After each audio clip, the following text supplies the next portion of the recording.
Dahil malapit na ang Pasko at New Year, syempre maraming kainan na naman. So ngayong araw na to magpapakita ako sa inyo ng fat burn workout na pwede nyong gawin araw-araw pagkagising nyo sa umaga para hindi kayo tumaba.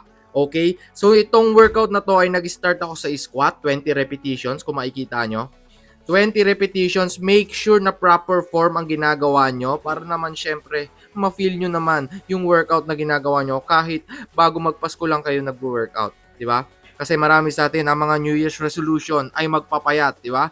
Hanggang ngayon, 5 taon mo ng New Year's resolution yan pero wala pa rin nagbabago kasi tatamad-tamad ka, okay? So ang second workout natin ay alternate lunges, okay? Medyo mahirap to.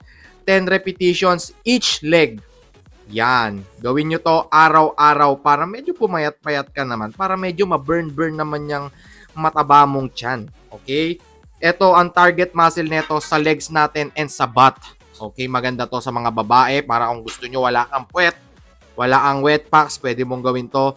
Mapapump ang iyong wet packs. Okay. So ayan, kita nyo medyo nahihirapan na si Haring Bangis pero makikita nyo fit na fit pa rin kahit magpapasko na. Syempre, sobrang sipag kasi ni Haring Bangis mag-workout. Okay. Tapos, pahinga ka ng 10 to 15 seconds. Hinga ka lang malalim. Then, next target natin, syempre, abdominals. Yan. Gawin nyo to, abdominals. Lalo na sa malaki ang tiyan. Lalo na sa mga gilid ng iyong tiyan. Yung mga love handles nyo, di ba? Kaya wala ang jowa ngayon kasi malaki ang tiyan mo. Di ba? Siyempre, yung mga babae ngayon, tinitingnan nila yung may abs. At siyempre, magandang katawan. Pahinga ka ulit after nyan. Tapos, siyempre, habang nagpapahinga ka, magpapogi ka. Ayan. Hinga ka malalim. Parang ang pogi-pogi ko talaga ngayon. No? Hindi ko rin alam sa sarili ko. Bakit ganon ang nangyayari? So, next workout natin, hawakan mo ang dalawang shoulder mo at medyo mag-jogging ka ng kaunti. Pwedeng nakaganon, pwede rin nakaganyan. Okay, yan ang tinatawag na zombie mode. Ayan, parang hinahabol ka na zombie. So, yon 20 ano lang din yon, 20 repetitions lang din. Then pahinga ka ulit ng 10 to 15 seconds. Tapos, syempre, wag natin kakalimutan i-workout ang love handles natin.